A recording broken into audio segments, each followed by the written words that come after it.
नमस्कार विद्यार्थी मित्रांनो, विजन गव्हर्नमेंट जॉब या आपल्या एज्युकेशन चॅनलवरती आपलं पुन्हा एकदा स्वागत आहे. आजच्या या लेक्चरमध्ये आपण जिओग्राफीचे हाय लेवलचे क्वेश्चन आन्सर चेक करणार आहे. ही आपण टेस्ट आधी घेतली होती, सराव प्रश्नसंच आपण सॉल्व्ह केला होता, त्याची आन्सर की सुद्धा असेल ही. आणि याच्यामध्ये जिओग्राफीचे बरेचसे नवीन कन्सेप्ट आपण डिस्कस करणार आहे. ओके, तर टेस्टचं जे स्वरूप होतं हे एकूण 25 प्रश्न होते. 50 मार्काची टेस्ट होती ही. प्रत्येक प्रश्न 2 मार्काला होता आणि निगेटिव्ह सिस्टीम सुद्धा होती त्यामध्ये. बऱ्याच जणांनी टेस्ट सॉल्व्ह केली, त्यांचे आन्सर त्यांनी कमेंट बॉक्समध्ये लिहिले होते टेस्टच्या खाली. तर त्यामधून आम्ही सिलेक्ट केलेत. हे टॉपर आहेत, त्यांना ऍक्च्युली 2 टॉपर आहेत. 42.50 दोघांचे स्कोर आलेले आहेत. बऱ्याच जणांनी टेस्ट सॉल्व्ह सुद्धा केली असेल, मात्र त्यांनी त्यांचे कमेंटमध्ये आन्सर नसतील केले. खूप सारे कमेंट होते, त्याच्यातून जे असे ठराविक 38.5 पर्यंत असे जवळजवळ 7 ते 8 विद्यार्थी आहेत ज्यांना मार्क पडलेत. तर त्यांचे स्कोर इथे तुम्हाला दाखवलेत. तर तुम्ही नेक्स्ट टेस्टमध्ये सुद्धा एक प्रयत्न करा. आणि या सगळ्यांना आमच्या सर्वांकडून कॉंग्रॅच्युलेशन्स. खूप चांगल्या पद्धतीने मार्क पडलेत हे, कारण हाय लेवल टेस्ट होती. ओके, आपण आता त्याचे आन्सर चेक करणार आहे आणि पुढे सुद्धा आम्ही बऱ्याच टेस्ट कंडक्ट करू. त्याच्यामध्ये सुद्धा तुम्ही सगळ्यांनी तुमचे आन्सर खाली कमेंट बॉक्समध्ये मेन्शन करत जा. ओके, तर आपण ह्याची आन्सर की बघूया. या टेस्टची टेस्ट बघू आपण काय होती. सो क्वेश्चन नंबर 1, विषुववृत्तीय सदाहरित जंगलासंबंधित खालीलपैकी कोणती वैशिष्ट्ये बरोबर आहे असं विचारलंय. तर खाली 4 वैशिष्ट्ये दिलीत, अ, ब, क, ड, आणि तुम्हाला त्यातलं बरोबर जे वैशिष्ट्य आहे ते निवडायचं होतं ऑप्शन्समधून. तर अत्यंत दाट आहेत, तर ठीक आहे, हे पण करेक्ट आहे. विषुववृत्तीय सदाहरित जी जंगलं असतात ही अत्यंत दाट असतात. त्याच्यानंतर ब विधान आहे, वार्षिक पानगळ होते. तर ठीक आहे, आपण त्याच्यावरती विचार करू. क विधान आहे, लाकूड टणक आणि टिकाव आहे. तर हे तर एक वैशिष्ट्य असतं सदाहरित जंगलांचं की तिथलची वृक्षांची लाकूड हे टणक असतं आणि टिकाऊ पण आहे. त्याचबरोबर ड आहे, एकाच प्रकारची वृक्ष नसतात. तर ऍक्च्युली जे विषुववृत्तीय सदाहरित जंगलं आहेत इथं एकाच प्रकारची वृक्ष नसतात, बऱ्याच वेगवेगळ्या जातीचे प्रजातीचे वृक्ष असतात. त्याच्यामुळे त्यांची पानं सुद्धा वेगवेगळ्या पिरियडला गळतात. म्हणजे एका पर्टिक्युलर टाइममध्ये सगळ्याच झाडांची पानं गळतात असं होत नाही. त्याच्यामुळं हेच एक रिझन आहे की विषुववृत्तीय जी वनं असतात तिथलची जी सदाहरित जंगलं असतात तर तिथं वार्षिक पानगळ होत नाही. ओके, म्हणजे सगळीच्या सगळे झाडं एकसाथ पानगळ होत नाही. त्याच्यामुळे तिथं कायमस्वरूपी दाट असं जंगलच आपल्याला बघायला भेटेल. त्याच्यामुळे आपला आन्सर राहील अ, क आणि ड हे विधान बरोबर आहे. ब विधान जे आहे, वार्षिक पानगळ होते, तर ते विधान चुकीचं आहे. कारण सदाहरित वनांमध्ये वर्षभर वेगवेगळी झाडांची पानगळ होत असल्यामुळं ते वर्षभर हिरवीगार राहतात. ओके, त्याच्यामुळे हे जंगलं एकदम हिरवीगार राहतात. आणि ही जंगलं म्हणजे ऍक्च्युली ही विषुववृत्तीय प्रदेशामध्ये ही वनं आढळतात. विषुववृत्तीय प्रदेश म्हणजे नेमका काय, तर ऍक्च्युली हे अक्षांश रेखांश या टॉपिकशी संबंधित आहे. अक्षांश रेखांश जर तुम्हाला मी थोडक्यामध्ये सांगायचं झालं तर अक्षांश म्हणजे नेमका काय असतो, तर एक इमॅजिनरी लाईन्स पूर्वेकडून पश्चिमेकडे असे ओढलेले असतात. तर त्या इमॅजिनरी लाईन्सला अक्षवृत्त म्हणतात. आणि अक्षवृत्त हे वेगवेगळ्या प्रकारचे असतात, किंवा त्याच्यामध्ये एक ठराविक सांगायचं झालं तर एक 5 महत्वाचे अक्षवृत्त असतात. त्याच्यापैकीच हे विषुववृत्त. अक्षवृत्त कुठले कुठले 5 असतात, तर एक आर्टिक वर्तुळ असतं, त्याच्यानंतर कर्कवृत्त आहे, विषुववृत्त आहे, मकरवृत्त, त्याचबरोबर अंटार्क्टिक वर्तुळ. अशा प्रकारचे 5 अक्षवृत्त असतात. त्याच्यापैकी हे जे आपलं विषुववृत्त आहे म्हणजेच आपण इक्वेटर म्हणतो, तर याला 0 डिग्रीमधून कन्सिडर केलं जातं आणि त्या दृष्टीने त्याला ड्रॉ केलेलं असतं. ओके, कर्कवृत्त म्हणजे ट्रॉपिक ऑफ कॅन्सर हा 23 डिग्री 26 मिनिट आणि 22 या नॉर्थ डायरेक्शनमध्ये असतं. साऊथमध्ये मकरवृत्त असतं. आपण त्याच्यावरती एखाद्या दिवशी डिटेलमध्ये लेक्चर बनवूयात. तुम्हाला तसं जर वाटत असेल आपण अक्षवृत्त रेखावृत्त डिटेलमध्ये डिस्कस करावं, तसं सुद्धा तुम्ही कमेंट बॉक्समध्ये मेन्शन करा, आम्ही त्याच्यावरती नक्की लेक्चर बनवू. ओके, आणि आजच्या या लेक्चरमधून तुम्हाला एक प्रश्न आहे, तो म्हणजे तिन्ही पण वृत्त जसं की विषुववृत्त, मकरवृत्त आणि कर्कवृत्त हे तिन्ही पण अक्षवृत्त एका पर्टिक्युलर खंडातून जातात. तर त्या खंडाचं नाव काय. ओके, म्हणजे जे आपले 7 खंड आहेत त्याच्यापैकी एका खंडातून हे सगळेच्या सगळे हे तिन्हीच्या तिन्ही अक्षवृत्त जातात. तर त्या खंडाचं नाव काय, तर हे तुम्ही कमेंट बॉक्समध्ये नक्की आन्सर मेन्शन करा. ओके, तर पुढचा प्रश्न आपण बघूयात. पुढचा प्रश्न काय होता, क्वेश्चन नंबर 2, महाराष्ट्रातील मोसमी वनातील वृक्षांची पाने उन्हाळ्यात गळून पडतात कारण. तर का गळून पडतात हे विचारलंय. महाराष्ट्रातल्या मोसमी वनातील वृक्षांची पाने असं विचारलंय. मग ह्याच्यासाठी तुम्हाला पहिल्यांदा मोसमी वनं काय असतात हे माहिती पाहिजे. तर मोसमी वनं म्हणजे काय, तर या वनांना पानझडी वने असेही म्हणतात. इथं 150 सेंटीमीटरपेक्षा कमी पाऊस पडतो, त्याच्यामुळे ते पानझडी वनांमध्ये मोडतात. आणि कुठले तिथं वृक्ष आढळतात हे सुद्धा आपल्याला माहिती पाहिजे. तर तिथं पिंपळ, सेलम, बांबू, पळस, साग, हिरडा, त्याच्यानंतर धावडा, हेडी, सिरीस, आवळा, कुसुम, तर ह्या प्रकारची वृक्ष या वनांमध्ये आढळतात. म्हणजे जी पानझडी वनं आहेत तिथं ही वृक्ष आढळतात. मोसमी वनांचे थोडे वैशिष्ट्य सुद्धा आहेत, जसं की ह्या वृक्षांची पाने उन्हाळ्यात गळून पडतात, कारण ते पानझडी आहेत आणि तिथं पावसाचं प्रमाण पण खूप कमी आहे. त्याच्यानंतर प्रखर उन्हाळ्यात ही वनं किंवा ही जी वृक्ष आहेत ही अतिशय चिवटपणे तग धरू शकतात. तर हे सुद्धा एक वैशिष्ट्य आहे या मोसमी वनांचं. ओके, वृक्षांची उंची ही 25 ते 40 मीटर एवढी असते. वृक्षांचं लाकूड जे असतं हे मऊ असतं आणि साग हा या वनांमधला एक वैशिष्ट्यपूर्ण वृक्ष आहे. तर कुठला वैशिष्ट्यपूर्ण वृक्ष आहे? तर साग. आता आपण आपल्या प्रश्नाकडे वळू. तर प्रश्नामध्ये असं विचारलं होतं आपल्याला, महाराष्ट्रातील मोसमी वनातील वृक्षांची पाने उन्हाळ्यात गळून पडतात कारण? तर त्याचा ऑप्शन आहे उन्हाळ्यात पाऊस पडत नाही, ब उन्हाळ्यात तापमान जास्त असते, क उन्हाळ्यात हवामान विषम असते आणि ड बाष्पीभवन कमी असल्यामुळे. तर याचा आन्सर आहे ऑप्शन नंबर 2. क आणि ड बरोबर आहेत. ब जे रिझन आहे उन्हाळ्यात तापमान जास्त असते, तर याचा आणि पानगळतीचा जास्त संबंध नाहीये. मोसमी वनांचे जे वैशिष्ट्य आहेत त्यानुसार ह्याची पानं ते पानझडी वृक्ष असल्यामुळं आणि तिथं पाऊस कमी असल्यामुळं, हिवाळ्यात विषम हवामान असल्यामुळं आणि बाष्पीभवन कमी असल्यामुळं गळतात. ओके, तर हे सगळे रिझन होते. क्वेश्चन नंबर 3 बघू आपण. क्वेश्चन नंबर 3 इथं विधानं दिलेत अ, ब, क आणि आपल्याला त्याच्यावरती विचार करायचा आहे. तर विधान आहे उष्णकटिबंधीय सदाहरित वने सह्याद्रीच्या पश्चिमेकडे उतारावर आढळतात. ब आहे या वनातील वृक्षांची पाने रुंद असतात. आणि क पळस, शिसम, खैर इत्यादी वृक्ष प्रामुख्याने उष्णकटिबंधीय सदाहरित वनात आढळतात. तर ऍक्च्युली जे पळस, शिसम आणि खैर हे आहेत हे प्रामुख्यानं उष्णकटिबंधीय सदाहरित वनात आढळत नाहीत. त्याच्यामुळं अ आणि ब हे विधान बरोबर आहे, फक्त क विधान चुकीचं आहे. ओके, त्याच्यामुळे आपला आन्सर राहील 3 ऑप्शन, फक्त क बरोबर नाही. ओके, क्वेश्चन नंबर 4 बघू आपण. क्वेश्चन नंबर 4 मध्ये सुद्धा 2 विधानं दिली होती, अ आणि ब. मोहगमी उष्णकटिबंधीय पानझडी जंगलात आढळतात आणि ब आहे सुंदरी किनारवर्ती जंगलात आढळतात. तर मोहगनी ऍक्च्युली जे आहे हे विषुववृत्तीय सेल्वाज प्रकारच्या वनांमध्ये आढळतात. त्याच्यामुळं जे आपल्याला ऑप्शन अ मध्ये सांगितले उष्णकटिबंधीय पानझडी जंगलात आढळतात, तर हे रॉंग आहे. मोहगनी हे विषुववृत्तीय वनांमध्ये आढळतात. ओके, आणि त्याच्यासोबतच palm, cedar, rubber, ebony, rosewood तर अशा प्रकारचे वृक्ष सुद्धा आढळतात. आणि जे सुंदरी आहेत, सुंदरी किनारवर्ती जंगलात आढळतात, तर ते करेक्ट आहे. सुंदरी हे किनारवर्ती जंगलांमध्येच आढळतात, त्याच्यामुळं आन्सर राहील बी, म्हणजे बी फक्त correct, option number 2. Question number 5 बघू आपण आता. खालीलपैकी कोणता घटक भारताच्या वायव्य भागात हिवाळ्यात पाऊस पाडण्यास कारणीभूत ठरतो? तर ह्याचा ऍक्च्युली आन्सर आहे पश्चिमी चक्रवात. आपण थोडंसं त्याचं एक्सप्लेनेशन बघूया. भारतीय उपखंडात जे हिवाळ्यात पश्चिमी वारं किंवा जे वायव्येकडून येणारे जेट स्ट्रीम म्हणतो आपण त्याला, तर याच्यामुळे एक वेस्टर्न डिस्टर्बन्स क्रिएट होतो, म्हणजे पश्चिमी हवेचा बदल होतो आणि या कारणामुळं भारताच्या वायव्य भागात हिवाळ्यात पाऊस पडतो. ओके, म्हणजे जे पश्चिमेकडून व वायव्येकडून येणारे जेट स्ट्रीम आहेत याच्यामुळे वेस्टर्न डिस्टर्बन्स होतं आणि याच्यामुळेच हिवाळ्यात पाऊस पडतो. ओके, भारताच्या वायव्य सीमेकडे. क्वेश्चन नंबर 6 बघू आपण.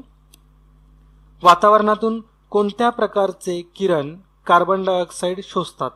म्हणजे कार्बन डायऑक्साईड जे आहे याचं शोषण किंवा शोषण्याचं काम हे कुठल्या प्रकारचे किरण करतात असं विचारले. ऑप्शन तुम्हाला 4 होते आणि याचं करेक्ट जे आन्सर आहे हे आहे इन्फ्रारेड रेज. इन्फ्रारेड रेज जे आहे ते आपल्या डोळ्यांना न दिसणारे किरण असतात. हे CO2 म्हणजे कार्बन डायऑक्साईड हा वायूतून शोषण्याचं काम करतात आणि त्याच्यामुळे वातावरणातलं जे तापमान आहे हे स्थिर ठेवण्याचं सुद्धा काम हे इन्फ्रारेड रेज करतात. ओके, तर हे महत्वाचं आहे. ऍक्च्युली ह्याच्यामुळेच आपले जे वातावरण आहे हे थंड राहतं किंवा याचं टेम्परेचर सुद्धा मेंटेन राहतं. ओके, आणि याची जी वेव्हलेंथ आहे, जर वेव्हलेंथ जर विचारली इन्फ्रारेड रेजची काय असती, तर त्याची रेंज आहे 1 mm to 700 नॅनोमीटर्स. ओके, तर एवढी त्याची रेंज आहे, वेव्हलेंथची रेंज आहे त्याची. बऱ्याच आपल्या MPSCच्या रेफरन्स बुकमध्ये हा आकडा चुकीचा दिलेला आहे, त्याच्यामुळं गुगलवरतून घ्या किंवा एखाद्या स्टँडर्ड रेफरन्स बुकमधून घ्या. ओके, आणि याची जी फ्रिक्वेन्सी आहे, फ्रिक्वेन्सीची जी रेंज आहे ही 430 THz टू 300 HZ.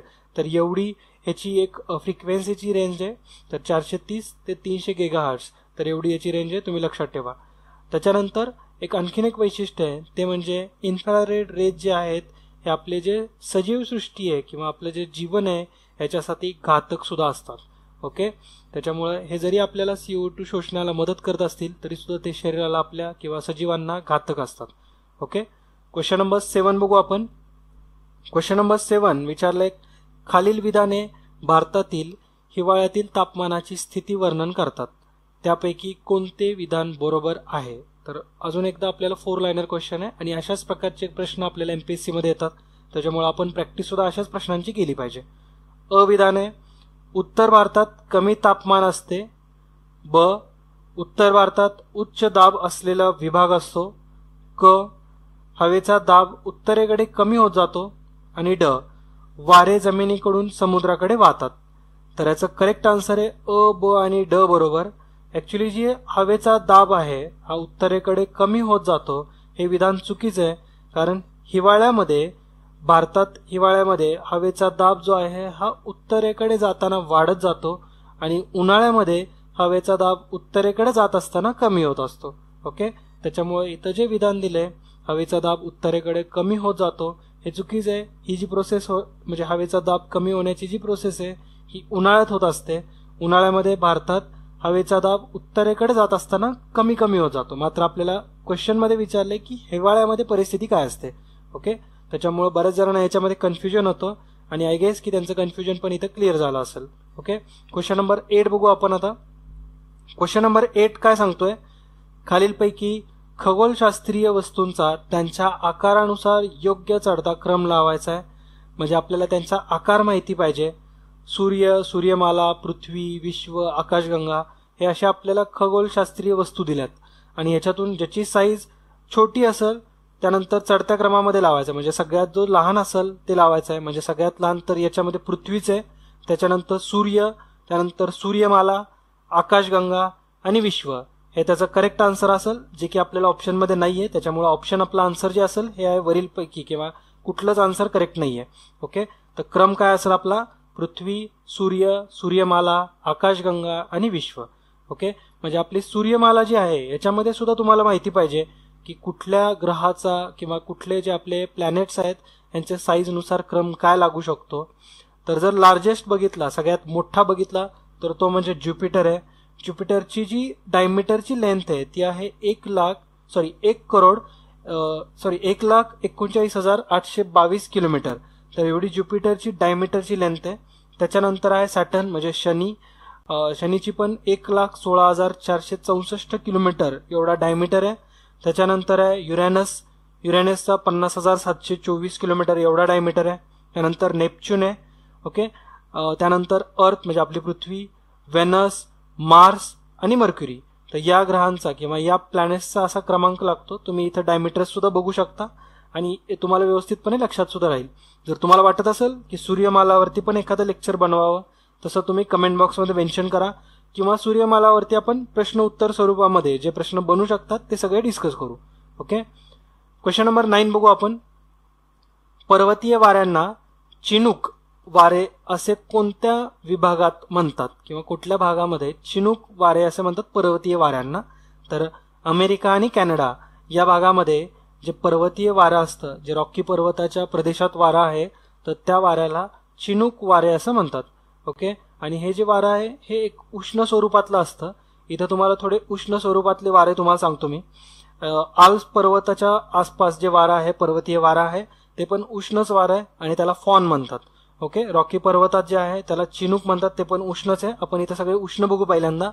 उत्तर आफ्रिका खंडामध्ये जे वारं पर्वतीय भागामध्ये वाहतं ते पर्वतीय वारं जे आहे त्याला आपण सिरॉको असं म्हणतो, ते पण एक उष्णच वारं आहे. इजिप्तमध्ये खामसिन, त्याच्यानंतर कॅलिफोर्नियामध्ये सॅन्टा ॲना.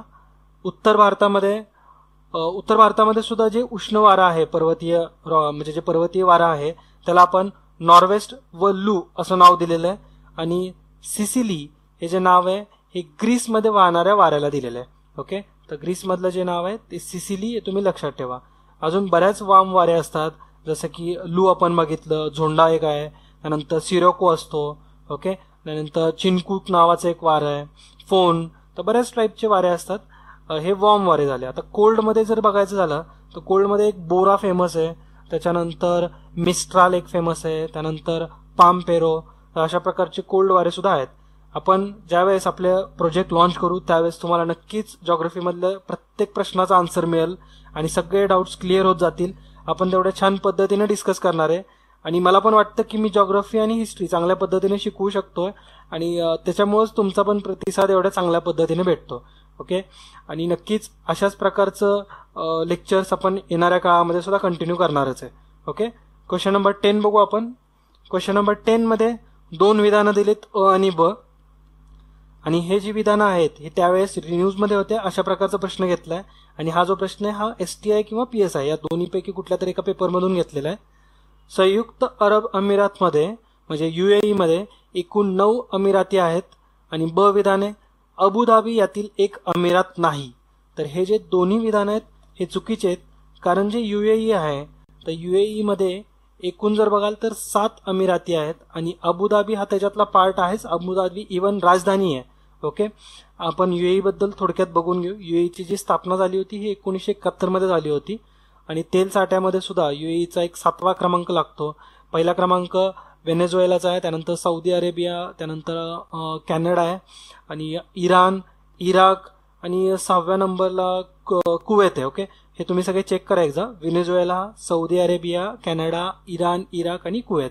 ओके, आणि त्यानंतर आपला UAE. तर 7वा क्रमांक लागतो UAEचा आणि UAE मध्ये एकूण 7 अमिराती आहेत, हे पण तुम्ही लक्षात ठेवा. अबुधाबी त्याची राजधानी आहे. दुबई म्हणजे जे 7 आहेत ते आपण बघू. अबुधाबी त्याच्यामध्ये एक आहे, त्याच्यानंतर दुबई आहे, त्यानंतर फुजेरा, अजमान, रास अल खैमा, त्यानंतर शारजाह, त्यानंतर अल कुवान. तर हे 7 त्याच्यामध्ये जे ठिकाण आहेत किंवा अमिराती आहेत हे तिथे लिस्ट केलेले आहेत, तुम्ही बघू शकता. आणि तेल साठ्याचं जर आपण रँकिंग बघितलं तर आपल्या देशाचा आय गेस की 23rd नंबर लागतो ऑल ओव्हर जग. म्हणजे पूर्ण जगामध्ये आपल्या देशाचा 23 नंबर लागेल तेल साठ्यांमध्ये. ओके, आणि चायनाचा एक 13 किंवा 15च्या आसपासच आहे. पाकिस्तानचा खूप लांब आहे, एक 50च्या पुढंच आहे. क्वेश्चन नंबर 11 हा अल निनोशी संबंधित आहे प्रश्न. अल निनो हा उबदार पाण्याचा समुद्र प्रवाह वाहणाऱ्या देशाचा किनारा डॅश डॅश आहे असे विचारले. अल निनो आणि ला निनो एक थोडा मोठा कन्सेप्ट आहे, आपण याच्यामध्ये एवढ्यात डिस्कस नाही करू शकणार. त्याला एका लेक्चरमध्ये पूर्ण कन्सेप्ट तुमचे मी क्लिअर करून देईल आणि त्याचे परिणाम नेमके काय होतात. तर आता फक्त तुम्ही आन्सरकडे कॉन्सन्ट्रेट करा. एल निनो जो आहे हा एक दक्षिण अमेरिकेतील एक इक्वेडोरिक पोझिशन आहे आणि पेरू. तर या देशांच्या किनारपट्टीवरून वाहणारा प्रवाह, तर याचा आन्सर राहील पेरू. ओके, क्वेश्चन नंबर 12 बघू आपण. नंदादेवी शिखराची उंची 7817 मीटर आहे. ब विधान सांगतंय हिमालयातील झोंजिला खिंडीतून श्रीनगर ते लेह हा मार्ग जातो. आणि क विधान सांगतोय बद्रीनाथ शिखराची उंची गंगोत्री शिखरापेक्षा कमी आहे. तर याच्यामध्ये अ आणि ब हे दोन्ही विधानं करेक्ट आहेत. हे आपले फॅक्च्युअल इन्फॉर्मेशन आहे, याच्यामध्ये काही कन्सेप्ट असे नाही आहेत. तर नंदादेवी शिखराची उंची तुम्ही लक्षात ठेवा आणि हिमालयातील झोंजिला खिंडीपासून किंवा खिंडीतून श्रीनगर ते लेह हा मार्ग जातो. मात्र जे क विधान आहे हे चुकीचं आहे. बद्रीनाथ शिखराची उंची ही गंगोत्री शिखरापेक्षा जास्त आहे. ऍक्च्युली इथं देताना सेंटेन्समध्ये कमी सांगितलं, त्याच्यामुळं क हे इनकरेक्ट आहे. तर आन्सर राहील पर्याय क्रमांक 3 अ आणि ब बरोबर. ओके, त्यानंतर आपण क्वेश्चन नंबर 13 बघूया. क्वेश्चन नंबर 13 मध्ये सुद्धा 3 विधान आहेत अ ब क. अ मध्ये सांगितले भारताचा आकारमानाने जगात 6वा क्रमांक लागतो किंवा 6व्या क्रमांकाचा देश आहे. ब मध्ये सांगितले भारताचे दफ्तरपासून कन्याकुमारीपर्यंतचं अंतर हे 2933 किमी एवढं आहे. दफ्तर ऍक्च्युली हे जम्मू काश्मीरमध्ये येतं. आणि क विधान सांगतोय की भारताचे गुवर हे जे की गुजरातमध्ये पासूनचे किबुदू हे अरुणाचल प्रदेशमधलं इथपर्यंतचं जे अंतर आहे हे 3214 किमी एवढं आहे. ओके, तर इथं हे तिन्ही विधानं चुकीचे आहेत. तुम्हाला माहिती असेल आकारमानाच्या दृष्टीने आपला भारताचा 7वा क्रमांक लागतो जगामध्ये. आणि ब विधानमध्ये जे डिस्टन्स दिलेत हे चुकीचे दिलेत. डिस्टन्स फक्त तुम्हाला इंटरचेंज करण्याची आवश्यकता आहे. म्हणजे दफ्तार ते कन्याकुमारी हे जे अंतर आहे हे 3214 किलोमीटर पाहिजे आणि गुवर ते किबुदू हे अंतर 2933 किमी एवढं पाहिजे. ओके. आणि जर क्षेत्रफळाच्या दृष्टीने बघाल तर रशिया 1 नंबरला येतो, त्याच्यानंतर Canada, then USA, China, okay, Brazil, Australia आणि इंडिया. इंडिया नंतरचे सुद्धा एक 3 तरी ॲटलिस्ट लक्षात ठेवा, म्हणजे 10व्या टोटल एक पहिले 10 देश लक्षात ठेवण्याची गरज आहे, एक्झाममध्ये विचारू शकतात. तर 8व्या क्रमांकाला म्हणजे आपल्या नंतर आहे अर्जेंटिना, त्याच्यानंतर आहे कझाकिस्तान आणि त्याच्यानंतर आहे अल्जेरिया. तर हे टोटल 10 देश आहेत. तुम्ही परत एकदा व्यवस्थित त्याचा सिक्वेन्स ऐकून नावं लिहा. Okay. Question number 14. Question number 14 मध्ये सांगितलंय गुरु शिखर खालीलपैकी कोणत्या पर्वतरांगेचे सर्वोच्च शिखर आहे. तर गुरु शिखर हे अरवली या पर्वतरांगेचं सर्वोच्च शिखर आहे. ॲक्च्युली माउंट आबू पर्वतरांगेमध्ये गुरु शिखर येतं, 1722 मीटर एवढी त्याची उंची आहे. आणि भारतातील अरवली हे एक प्राचीन पर्वतरांग मानली जाते, सर्वात प्राचीन अशी अरवली ही पर्वतरांग मानली जाते. राजस्थानच्या नैऋत्य आग्नेय दिशेने ते म्हणजे नैऋत्य दिशेपासून ते आग्नेय दिशेपर्यंत हे अरवली पर्वतरांग पसरलेली आहे. आणि त्याच्यामध्येच एक माउंट आबू नावाचा पर्वत आहे, खूप छान. तिथं ॲक्च्युली पर्यटन स्थळ आहे, ते भरपूर लोक तिथं जातात आणि चांगली सुविधा आहे तिथं. तर माउंट आबू या पर्वतरांगेत गुरु शिखर हे पर्वत आहे. ओके, ज्याची की उंची सगळ्यात उंच आहे ते 1722 मीटर एवढं आहे. त्याच्यामुळं आन्सर राहील Aravalli, B option, second option. Okay. Question number 15 बघू आपण. जोडायला हवा हा प्रश्न आहे. अ, ब, क, ड एका साईडला हिमालयाचे पर्वताचे प्रकार दिलेत किंवा हिमालय पर्वतरांग दिली आहे, जी की पंजाब हिमालय, आसाम हिमालय, नेपाळ आणि कुमाऊ, तर अशा विभागांमध्ये विभागली आहे. आणि स्तंभ बी म्हणजे बी साईडला दिले नदींचे कुठल्या 2 नदींच्या मध्ये हिमालय हा आहे असं सांगितलंय. तर हा एक्झॅक्टली NCERTच्या बुकमधून घेतलेला क्वेश्चन आहे. ॲज इट इज अशा प्रकारचा टेबल आपल्याला NCERTच्या बुकमध्ये दिलेला आहे. तुम्हाला टेबल पर समोर दिसत असेल. हा टेबलमध्ये डायरेक्टली सांगितलेलं आहे नेम, लोकेशन आणि डिस्टन्स हे सुद्धा दिलेलं आहे. तर पंजाब हिमालय हे इंडस आणि सतलज या नदीच्या मध्ये याचं डिस्टन्स आहे 560 किलोमीटर एवढं. कुमाऊ हिमालय दिलेलं आहे सतलज आणि काली नदीच्या मध्ये 3320 किलोमीटर एवढी त्याची लांबी आहे.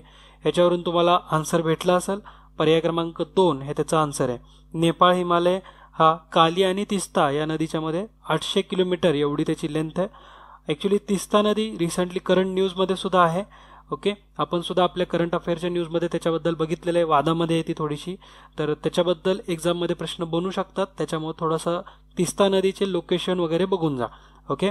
आसाम हिमालय हा तिस्ता, ओके, या तिस्ता नदीच्या आणि दिहांग या 2 नद्यांच्या मध्ये येतं Assam Himalaya. Okay. Question number 16 बघू आपण.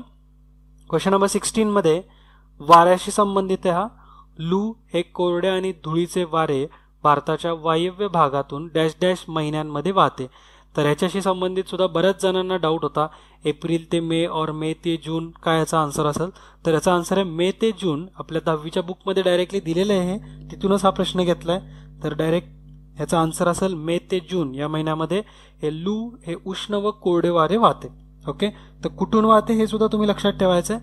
तर भारताच्या वायव्य भागातून. ओके. मान्सूनच्या आधी ते मे जून या महिन्यांमध्ये गंगा नदीच्या खोऱ्यामधून हे वारं वाहतं आणि या वाऱ्याच्या प्रवाहामुळे दिवसाचं तापमान जवळपास 45 ते 50 डिग्री अंशपर्यंत जातं.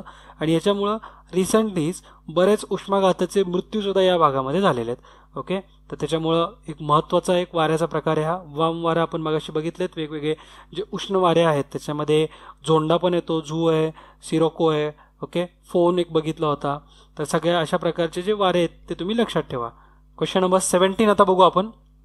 क्वेश्चन नंबर 17 काय सांगतोय. उत्तर भारतातील मैदानी प्रदेशातील गाळाच्या संचयनाचा खालीलपैकी कोणता क्रम उत्तरेकडून दक्षिणेकडे बरोबर आहे. तर याचा आन्सर असेल पर्याय क्रमांक 2.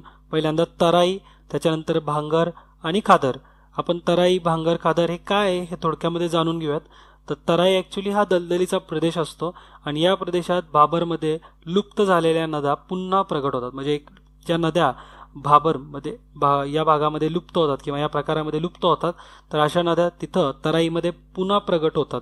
ओके. भांगर म्हणजे काय असतं. तर भागर म्हणजे जुन्या काळाच्या प्रदेशाला भांगर म्हणलं जातं. जो जुना प्रदेश असतो तर त्याला भांगर असं म्हणलं जातं. आणि हा प्रदेश खादर प्रदेशापेक्षा थोडासा उंचीवरती असतो. ओके. म्हणजे सगळ्यात उंचीवरती जो प्रदेश असणार आहे या 3 प्रदेशांमध्ये तो असणार आहे खादर. ओके. तर खादर प्रदेश त्याच्याबद्दल थोडक्यामध्ये आपण माहिती जाणून घेऊ. जो सखलचा पूर्व क्षेत्रातील नवीन गाळाचे संचयन होऊन जो प्रदेश तयार होतो त्याला आपण खादर नावाने ओळखतो. ओके, तर पूर क्षेत्रातील नवीन गाळाचे संचयन होऊन जो प्रदेश तयार होतो तो ऑब्वियस आहे, तो थोडासा उंचीवरतीच तयार होणार आहे बांगरपेक्षा आणि तराईपेक्षा. ओके, तर तुम्ही लक्षात ठेवा याचा आन्सर. हे व्यवस्थित महत्त्वाचा प्रश्न एक्झाममध्ये बनू शकतो. नेक्स्ट क्वेश्चन, भारताचे सर्वात पूर्वेकडील रेखावृत्त डॅश डॅश आहे. तर सगळ्यात पूर्वेकडील आपलं रेखावृत्त हे काय आहे किंवा याची डायमेन्शन्स काय दिलेले आहेत, तर 97°25' हे त्याचा आन्सर असेल. रेखावृत्त आपल्याला पूर्वेकडील विचारले, पूर्वेकडील रेखावृत्त काय असेल, तर त्याचा आन्सर आहे 97°25'. ओके, तर जर असा प्रकारचा प्रश्न एक्झाममध्ये आला की भारताचा अक्षवृत्तीय विस्तार सांगा, तर त्याचा उत्तरेकडे आपला अक्षवृत्तीय विस्तार असतो 8°4' पर्यंत ते 37°6'. ओके, तर उत्तर अक्षवृत्त आपला अक्षवृत्त हा एवढा विस्तार झालेला आहे. ओके, आणि भारतातून प्रमाण वेळ हे कुठून जाते असं जरी विचारलं तर भारतातून प्रमाण वेळ जी गेलेली आहे ही मिर्झापूर इथून गेलेली आहे, जी की 82°30' पूर्व रेखावृत्तावरती आहे मिर्झापूर. ओके, आणि भारताची जे प्रमाण वेळ आहे हे ग्रीनविच एक टाइम झोन आहे जिथं आपला 00 कन्सिडर केला जातो. तर त्याच्यापेक्षा आपण किती तासांनी किती मिनिटांनी पुढे आहे असं विचारलं तर 5 तास 3 मिनिटांनी आपण पुढे आहे. ओके, आपण एकदम डिटेलमध्ये बघणार आहे, तुम्ही अजिबात काळजी करू नका, याच्यावरती एक लेक्चर आम्ही बनवू. ओके, त्यानंतर क्वेश्चन नंबर 19 आपण बघूया. क्वेश्चन नंबर 19 मध्ये काय सांगितलंय, कैमूरच्या टेकड्या खालीलपैकी कोणत्या पर्वतरांगात आहेत, तर कैमूरच्या टेकड्या हा विंध्य रांगांमध्ये आहेत. ओके, हे लक्षात ठेवायचीच गोष्ट आहे. विंध्य ॲक्च्युली कैमूर कुठं आहे तर मध्य प्रदेशमधील जबलपूर जिल्ह्यात ते बिहारपर्यंत हे असं कैमूरच्या टेकड्या पसरलेल्या आहेत. याची लांबी जवळपास 488 किलोमीटर तर रुंदी एक 80 किलोमीटर एवढी आहे. नवाडा आणि जम्मू या रांगेंमध्ये हे वेगवेगळ्या हे खडकांच्या स्वरूपांमध्ये आपल्याला या टेकड्या बघायला भेटतील. ओके, हे महत्त्वाच्या होत्या. आपल्याला फक्त याचं लोकेशन तुम्ही लक्षात ठेवा, मध्य प्रदेशच्या जबलपूर जिल्ह्यातून बिहारपर्यंत या पसरल्यात. क्वेश्चन नंबर 20 आपण बघूया. क्वेश्चन नंबर 20 महत्त्वाचा आहे. अशा प्रकारचे प्रश्न आपल्याला एक्झाममध्ये दिसतात डायरेक्टली. इथं आपल्याला क्रमाने पर्वतरांगा तुम्हाला माहिती पाहिजेत. याचा सांगितलं याच्यामध्ये की खालील नकाशामध्ये पश्चिम हिमालयातील 4 पर्वतरांगा 1, 2, 3, 4 अंकांनी दर्शवल्या आहेत. या पर्वतरांगांचा दक्षिणेकडून उत्तरेकडचा क्रम लावायचा आहे, म्हणजे एकदम खालचा जे 1 नंबर आहे 2 नंबर आहे तर त्यानुसार 1 नंबरचा पर्वतरांग कुठली असेल तर दक्षिणेकडून उत्तरेकडे जायचं आहे. तर 1 नंबरला जे आहे हे पीर पंजाल आहे, त्याच्यानंतर जास्कर, त्याच्यानंतर लडाख आणि काराकोरम. तर ह्या पर्वतरांगा आहेत त्या. ह्या सिक्वेन्स विसरू नका. उत्तरेकडून सुद्धा तुम्ही पाठ ठेवू शकता, काराकोरम, लडाख, जास्कर आणि पीर पंजाल. ओके, तर हा सुद्धा प्रश्न डायरेक्टली NCERT ओरिएंटेड आहे. NCERTच्या बुक्समध्ये अशा प्रकारचे प्रश्न आहेत. तुम्ही एक गोष्ट पण लक्षात ठेवू शकता आणखीन, जर एखाद्या वेळेस प्रत्येक राज्य दिलं आणि त्या राज्यामधला सगळ्यात उंचीचं शिखर कुठलं असं जर विचारलं तर तसा पण प्रश्न बनू शकतो एक्झाममध्ये. तर सिक्कीममध्ये जर विचारलं तर सगळ्यात उंच असलेलं शिखर किंवा हायेस्ट पीक तिथलचं कुठलं आहे तर कांचनजोंगा. आणि जम्मू आणि काश्मीरमधलं जर विचारलं तर नंगा पर्वत. उत्तराखंडमध्ये जर विचारलं तर नंदा देवी. ओके, त्यानंतर आसाममध्ये सुद्धा आहे नमाच्या बरवा नावाचा एक आहे, तर तुम्ही ते नावं लक्षात ठेवा. आणि उत्तराखंडमध्ये जर विचारलं तर कामेट. तर हे सगळे पीक आहेत, हायेस्ट पीक आहेत आपल्या देशामधले. तुम्ही पण अशा पद्धतीने लक्षात ठेवून पाठ करू शकता. ओके, परत एकदा मी सांगाल, सिक्कीममध्ये कुठलं आहे हायेस्ट पीक तर कांचनजोंगा आहे. जम्मू काश्मीरमध्ये नंगा पर्वत आहे. उत्तराखंडमध्ये नांदा देवी आहे. ओके, नंदा देवी ॲक्च्युली त्याला म्हणायचं.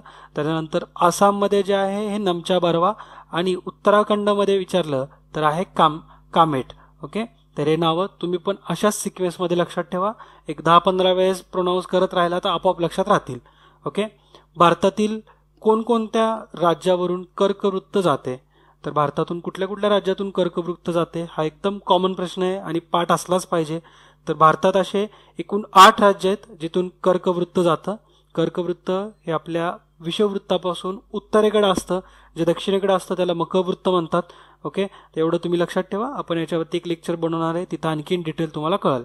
तर कुठल्या कुठल्या राज्यातून जातं तर गुजरातमधून जातो, त्यानंतर मध्य प्रदेशमधून सुद्धा जातो, पश्चिम बंगाल आणि मिझोराम हे 4 जे ऑप्शन नंबर 2 आहे ह्याच्यातून जातो.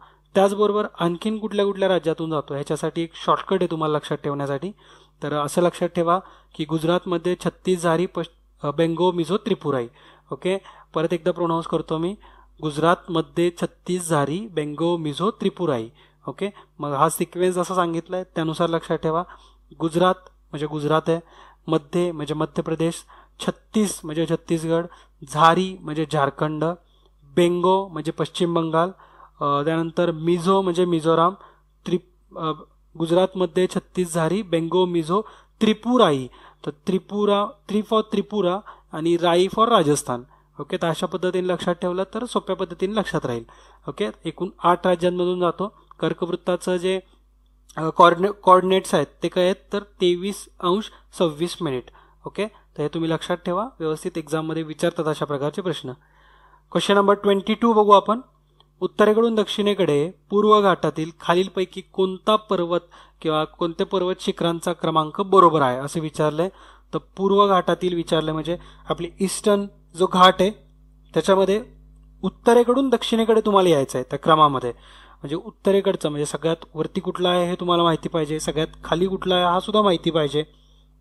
तर इथं या डायग्राममध्ये प्रत्येक शिखर दिलेलं आहे, प्रत्येक ईस्टर्न कोस्ट लाईनचे म्हणजे ईस्टर्न जे आपले वेस्टर्न ते दोन्हीचे दिलेले आहेत तुम्हाला शिखर, कुठले कुठले हायेस्ट पीक आहेत ते सगळे.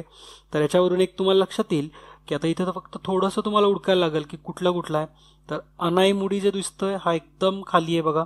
त्याच्यानंतर पालगोंडा पण आहे तर थोडासा वरती, नल्ला मल्ला सुद्धा दिसत असेल तुम्हाला, आणि त्याच्यानंतर निमगिरी. ओके, तर हे सगळे शिखर जे आहेत हे या डायग्राममध्ये दिसत असतील. आपण निमगिरीचं जर लेंथ बघाल तर एक 1220 मीटर एवढा आहे उडिशा राज्यामध्ये. दुसऱ्या क्रमांकाचं उडिशामधलं दुसऱ्या क्रमांकाचं हायेस्ट पीक आहे ते. ओके, त्यानंतर नल्लामल्ला आंध्र प्रदेशमध्ये आहे, 1110 मीटर एवढी त्याची लेंथ आहे, एवढं त्याची हाईट आहे. त्यानंतर पालगोंडा हे 2000 मीटर उंचीचं आंध्र प्रदेशमध्येच आहे. ॲक्च्युली आंध्र प्रदेश आणि तेलंगणामध्ये येतं ते. आता त्याला आपण मिल्क हिल्स नावाने सुद्धा ओळखतो, मिल्क हिल्स. ओके, त्यानंतर अनाईमुडी हे 2695 मीटर एवढ्या उंचीचं शिखर आहे, केरळमध्ये येतं. ओके, पश्चिम घाटातील हे ॲक्च्युली पश्चिम घाट आणि पूर्व घाट हे दोन्ही घाटांमध्ये येतं अनाईमुडी. तर हे सगळ्यात उंचीचं असं पश्चिम घाटातील सर्वात उंचीचं असं शिखर आहे. ओके, तर हा महत्त्वाचा प्रश्न होता, एक्झाममध्ये बनू शकतो. आणि क्वेश्चन नंबर 23 आपण बघूयात. याच्यामध्ये जोड्या लावायच्यात तुम्हाला.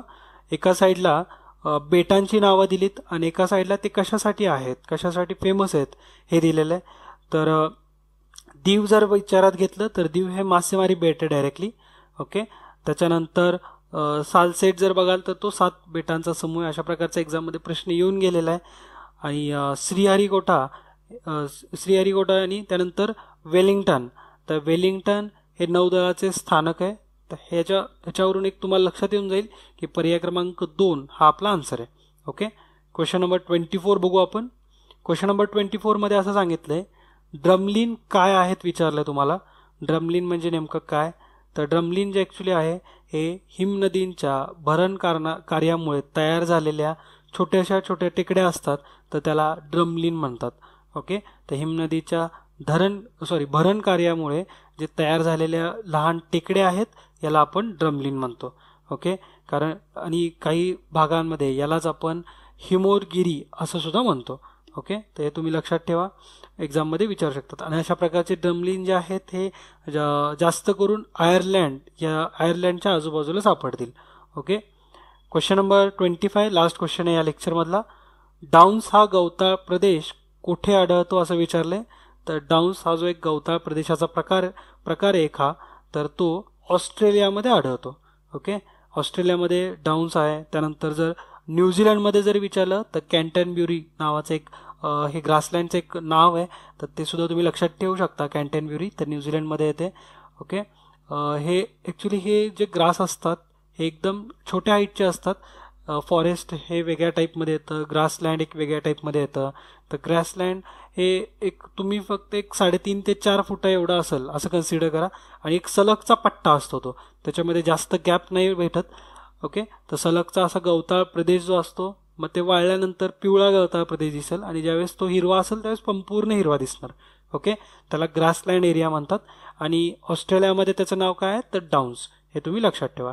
तर अशा पद्धतीनं आपण हे जे सगळे क्वेश्चन्स होते हे सगळे कव्हर केलेले आहेत. बऱ्याच जणांना याचे आन्सरसुद्धा आलेले आहेत.